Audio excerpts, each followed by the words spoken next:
Дэкрэт нумар 1, якім прадугледжаны меры па садзейнічанні занятасці насельніцтва, уступіў у сілу. Сёння ён афіцыйна апублікаваны на нацыянальным інтэрнэт-партале. Дакумент накіраваны ў першую чаргу на актывізацыю работы мясцовых органаў улады і дэпутатаў мясцовых саветаў па працаўладкаванні беспрацоўных, стымуляванні іх да легальнай занятасці. Як арганізавана работа ў гэтым накірунку на Шуміліншчыне, высвятлялі нашы карэспандэнты.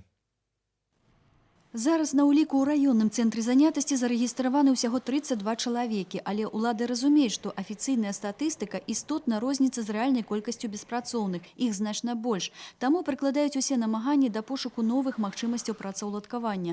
Летась у рэгіёне было створана каля 70 новых працоўных месцаў. З іх 12 на нядаўна адкрытай аўтазаправачнай станцыі.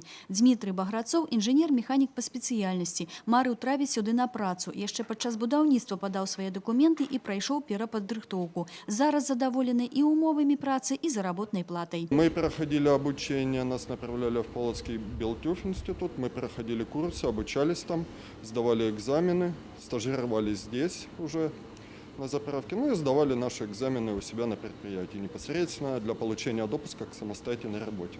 Толькі дзякуючы адкрыццю швейнага цеха ў пасёлку Обаль 27 чалавек атрымалі пастаянную працу. Швачка па прафесіі Вольга Ганушченка ўрэшце рэшт атрымала магчымасць зноў займацца любімай справай.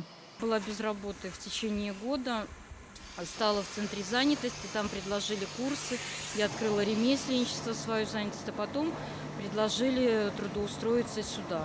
Я очень рада, что здесь цех открылся, коллектив хороший, все нравится, все устраивает. Сярод работніц швейнага цеха нямала і тых, каму давялося прайсці перанавучанне. Усе яны скарысталіся паслугамі раённага цэнтра падрыхтоўкі кадраў і павышэння кваліфікацыі. Тут праходзілі перападрыхтоўку вадзіцелі, механізатары, а ў апошні час актыўна навучаюць швачак. Для іх нават узялі ў арэнду швейнае абсталяванне, а з цягам часу мяркуюць закупіць уласнае. На курсы набіраюць усіх жадаючых ад 18 до 40 гадоў. 3 месяца у нас запланировано это обучение. Значит, месяц у нас практические занятия, то есть теоретические, а потом именно практические обучаем на швейных машинках.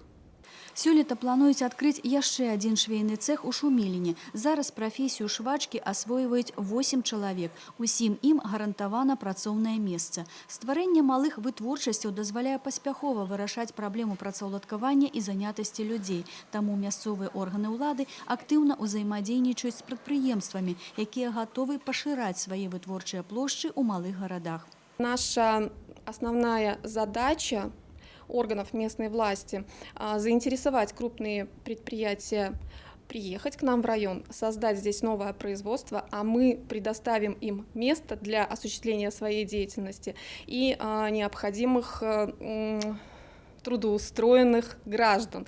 И мы готовы сегодня переквалифицировать, повысить квалификацию и переподготовить. Дзякуючы вось такой цеснай кааперацыі сёлета ў раёне плануюць стварыць яшчэ каля 70 новых працоўных месцаў.